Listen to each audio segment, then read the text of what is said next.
क्यों ज़रूरी है लॉट को समझना? आज हम यहाँ पे लॉट के बारे में बात करने वाले हैं। What is lot in forex trading, जो कि बहुत इंपॉर्टेंट टॉपिक्स है। तो प्लीज़ इस वीडियो को एंड तक देखिएगा ताकि आपको सारी चीज़ें क्लियर से समझ में आए कि what is lot in forex trading. Please इस चैनल को सब्सक्राइब ज़रूर कर दीजिएगा ताकि आपको आगे का वीडियोस अपडेट होता रहे। फॉरेक्स ट्रेडिंग में लॉट को यूनिट ऑफ मेज़रमेंट यानी कि ये मेज़रमेंट बताती है लॉट फॉरेक्स ट्रेडिंग में, जो कि आपको ये बताती है कि ये तय करती है कि आपका जो ट्रांजैक्शन है वो कितनी करेंसी से खरीदी या बेची जा रही है। जो हम इजी वर्ड में कह सकते हैं कि ये आपकी ट्रेड के मेज़रमेंट को बताती है।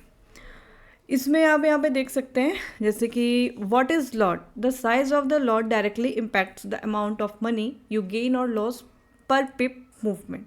यानी कि इसमें पिप का बहुत ज़्यादा, पिप एंड लॉट ये दोनों चीज़ें इंपॉर्टेंट है। मैंने लास्ट वीडियो में पिप का भी वीडियो बनाया है और ये यहाँ पे मैं लॉट का भी बता रही हूँ आपको। लॉट, पिप, स्प्रेड, लेवरेज। अगर आप ये चीज़ नहीं समझेंगे तो यानी कि मैं कह दूँ कि बिना लाइसेंस के गाड़ी चलाना। फॉरेक्स ट्रेडिंग अगर आपको करना है तो ये सारी चीज़ें आपको बहुत ज़रूरी है समझना। A lot is a standard unit size of a trade in forex. यहाँ पे लॉट साइज के कुछ डिस्क्रिप्शंस हैं, आप देख सकते हैं। Standard lot, mini lot, micro lot, nano lot, यानी 4 तरह के लॉट होते हैं यहाँ पे। इसके जो यूनिट है, करेंसी यूनिट, स्टैंडर्ड लॉट यानी कि 1 लाख का यूनिट होता है। और इसका जो पिप वैल्यू होता है वो अगर आपका 1 पिप मूव कर रहा है यानी कि वो $10 का मूव कर रहा है।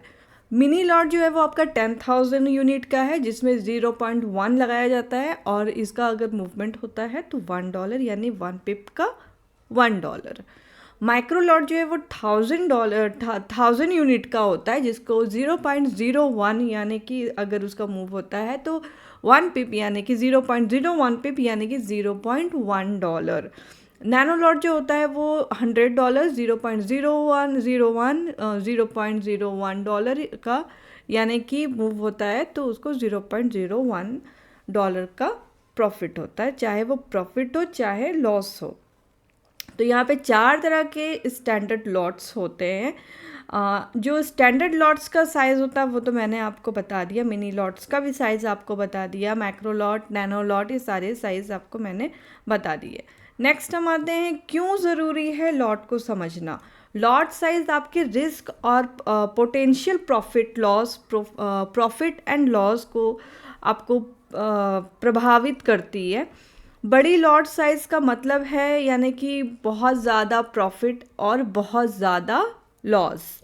छोटी लॉट का साइज़ का मतलब है अगर आप ट्रेडिंग कर रहे हो तो छोटे लॉट्स यानी कि कम लॉस ले रहे हो और कम प्रॉफिट ले रहे हो। तो ये आपको यहाँ पे सपोर्ट करती है, लॉट्स जो है आपके रिस्क और लॉस को कंट्रोल करती है। नेक्स्ट हम यहाँ पे समझेंगे कि लॉट साइज यह तय करता है कि ट्रेड में आपकी पोजीशन कितनी बड़ी होगी। बड़ी लॉट साइज जो है जैसे कि मैंने अभी बताया कि ये आपके ज़्यादा प्रॉफिट भी दे सकती है और ज़्यादा लॉस भी दे सकती है आपके स्टैंडर्ड लॉट्स में जो बड़ी लॉट साइज होती है। छोटी लॉट साइज जो होती है वो कम प्रॉफिट देगी तो कम लॉस भी देगी। अच्छा, स्टैंडर्ड लॉट और मिनी लॉट में माइक्रो लॉट और नैनो लॉट किसको किसको लेना चाहिए ये भी मैं आपको बता देती हूँ। तो लॉट को समझने से पहले आप यह समझ लीजिए कि किसी ट्रेड को आपको कितना प्रॉफिट और कितना लॉस करना है। तो यहाँ पे हम इसका रिस्क मैनेजमेंट भी देखेंगे, lot size and risk management. How lot size affects trading, यानी larger lot size higher potential profit and loss. जैसे कि आप लार्जर लॉट साइज लेते हो तो ज़्यादा प्रॉफिट एंड लॉस भी करते हो। स्मॉलर लॉट साइज यानी lower risk but also lower profit. Choosing the right lot size depends on account size. आपके अकाउंट साइज के हिसाब से आपको अपना लॉट साइज चूज करना है और आपको आपका लेवरेज भी। नेक्स्ट मैं एक एग्जांपल दे देती हूँ यहाँ पे। यूरो यूएसडी जो है 1 स्टैंडर्ड लॉट, सपोज हम स्टैंडर्ड लॉट्स ले रहे हैं तो आपको 1 लाख यूनिट का आपको इसमें मिलता है। सो प्राइस अगर पिप मूव होती है तो उसका आपको $10 का प्रॉफिट या फिर लॉस होता है। मिनी लॉट में अगर 1 पिप का होता है मूवमेंट, सो $1 का प्रॉफिट या फिर लॉस होता है। तो यहाँ पे आपको मतलब माइक्रो लो, मिनी लो, स्टैंडर्ड लो, तो पिप एंड लॉट्स, ये सारी चीज़ें आपको समझना होगा। ये कैलकुलेशन है, कैलकुलेटिंग लॉट साइज, ये इसका कैलकुलेशन आप इसको नोट कर सकते हो, how to calculate lot size. आपको जो आप जिस भी ब्रोकर में होगे उसमें आपको कैलकुलेटर साइज, लॉट साइज का कैलकुलेटर आपको मिलेगा।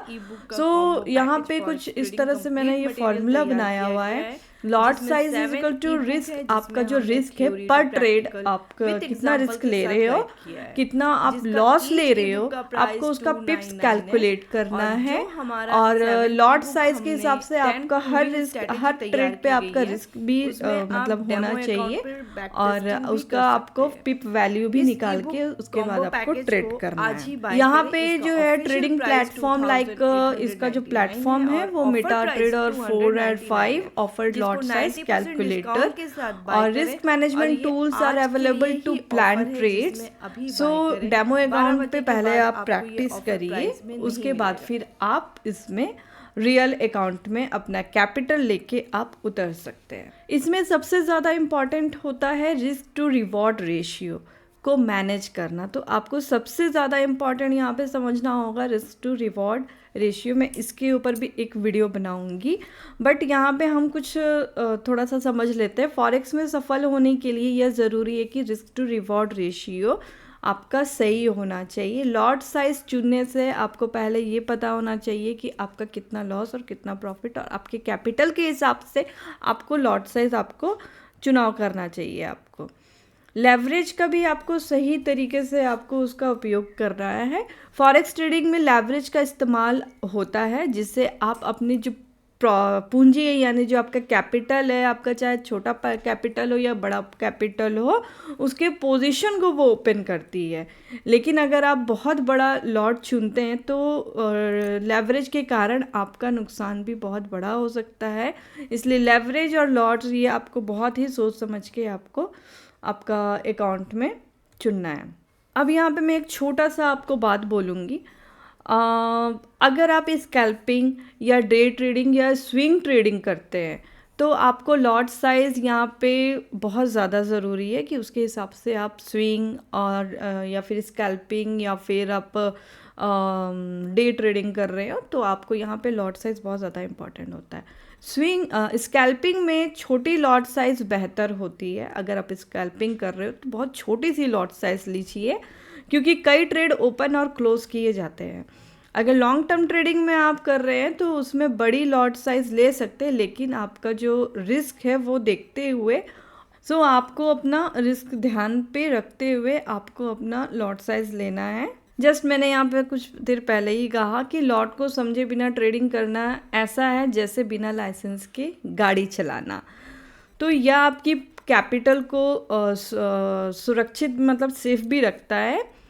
लॉट साइज़ अगर बिना लॉट के अगर आप ट्रेडिंग करते हैं तो लॉट आपके अकाउंट को सेफ भी रखता है और क्लियर भी कर देता है। ये आपके ऊपर डिपेंड करता है कि आप लॉट कैसा लेते हो, आपके रिस्क मैनेजमेंट में बहुत ज़्यादा हेल्प करता है।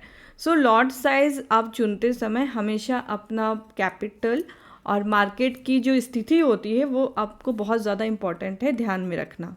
मेरी बस एक बात रहेगी कि अगर आप जब भी ट्रेड करते हो तो स्टार्टिंग कर रहे हो, अगर बिगनर्स हो तो वो छोटी लॉट साइज़ लीजिए, जैसे माइक्रो या फिर नैनो के साथ आप धीरे धीरे आप शुरुआत करो। आप अच्छे ही प्रॉफिट में आप प्रॉफिटेबल रहोगे। सो यहाँ पे मैंने एक एग्जांपल के थ्रू आपको बता ही दिया है कि standard lot, mini lot and micro lot and nano lot. Standard lot कौन लेता है? जिनका बहुत बड़ा अमाउंट होता है, बहुत बड़ा मतलब पूंजी और कैपिटल रहता है। मिनी लॉट उनको लेना चाहिए जो ज़्यादा लॉस करते हैं। मिनी लॉट से करेंगे तो वो क्या है कि प्रॉफिटेबल भी रहेंगे। मिनी लॉट और माइक्रो लॉट जो है वो उनको करना चाहिए। नैनो लॉट भी जो है न्यू बिगनर होते हैं वो प्रैक्टिस करने के लिए नैनो लॉट बहुत सही रहता है। इससे क्या होता है कि हम सीखते हैं नैनो लॉट, माइक्रो लॉट से अगर आप ट्रेडिंग कर रहे हो, जो बिगनर्स हैं वो माइक्रो लॉट और नैनो लॉट ही लें। सो यहाँ पे मैंने शायद बताया, तो शायद आई होप आपको समझ में आया होगा। So thank you so much.